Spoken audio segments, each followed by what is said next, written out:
Tidak ada nabi kecuali di antara ibadahnya itu jalan-jalan. Fasiru fil ardi.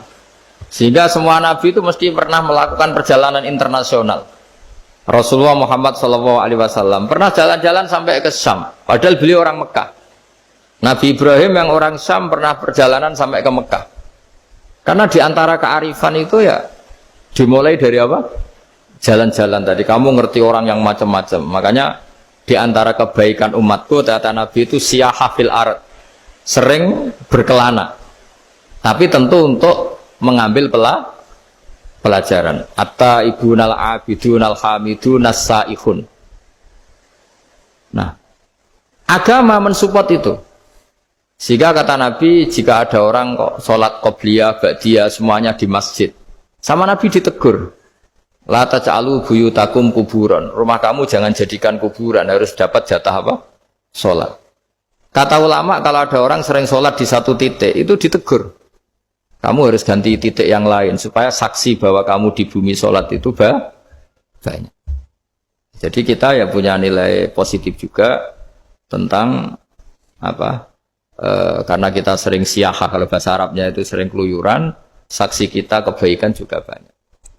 Tapi pesan saya paling pokok tadi ya, jadikan komunitas kebaikan itu punya nilai jual. Syukur-syukur fid dunya hasanah wa fil akhirati hasanah. Ya kita bersyukurlah di Indonesia itu. Saya masih ingat kecil saya itu, ya sekitar saya umur 15-14 tahun. Setiap mau pergi itu pesannya orang-orang yang sering pergi itu, jangan masuk terminal jam ini, di perapatan ini, karena yang namanya preman itu dulu dominan. Sekarang sampai jam 2 ada orang pakai jilbab, kadang ya orang pakai peci, yang nggak pakai peci pun ke musola terus. Yes, pokoknya kebaikan itu jadi komunitas dan jadi nilai jual bahkan tadi.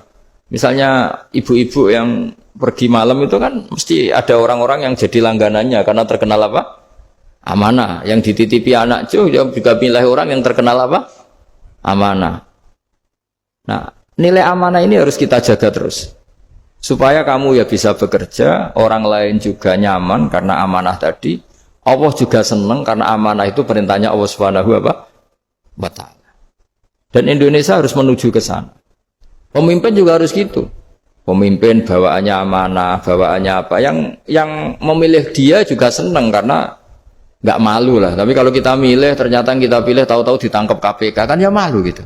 Dulu kita kampanye mati-matian, ternyata dia ditangkap KPK. Tapi kalau dia amanah kan ya senang. Sama kalau tukang Grab ketangkap satu karena penodaan atau karena pengkhianatan, yang malu juga semua. Karena kadang-kadang nanti digeneralisir seakan-akan semuanya seperti itu. Tapi dengan reputasi panjang, nggak pernah terjadi apa-apa dalam Grab kan otomatis lainnya juga terangkat. Nah, ini yang dimaksud wa'tamiru bainakum bima'ruf. Jadikan kebaikan itu urusan bersama.